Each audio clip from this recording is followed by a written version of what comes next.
ದ್ವಿತೀಯೋಪದೇಶ ಕಾಂಡ 28ನೇ ಅಧ್ಯಾಯ 57ನೇ ವಚನದಲ್ಲಿ, ನನ್ನ ಮಾತು ಕೇಳದೇ ಇದ್ದರೆ ನಿನ್ನ ಹೊಟ್ಟೆಯಲ್ಲಿ ಹುಟ್ಟಿದ ಮಕ್ಕಳ ಮಾಂಸ ನೀವೇ ತಿನ್ನುವ ಹಾಗೆ ಮಾಡ್ತೀನಿ ಅಂತ ಹೇಳಿದ್ಯಾರು? ದೇವರು ಸಾರ್.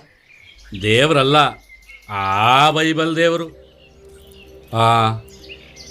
ಸಂಖ್ಯಾಕಾಂಡ 31ನೇ ಅಧ್ಯಾಯ 17ನೇ ವಚನದಲ್ಲಿ, ಆದ ಕಾರಣ ಯುದ್ಧದಲ್ಲಿ ಸಿಕ್ಕಿದ ಆ ಚಿಕ್ಕವರಲ್ಲಿ ಎಲ್ಲ ಗಂಡಸರನ್ನು ಕೊಂದು ಪುರುಷ ಸಂಗಡ ಮಾಡಿದ ಎಲ್ಲ ಹೆಂಗಸರನ್ನು ಕೊಂದು ಹಾಕಿರಿ ಅಂತ ಹೇಳಿದ್ಯಾರು?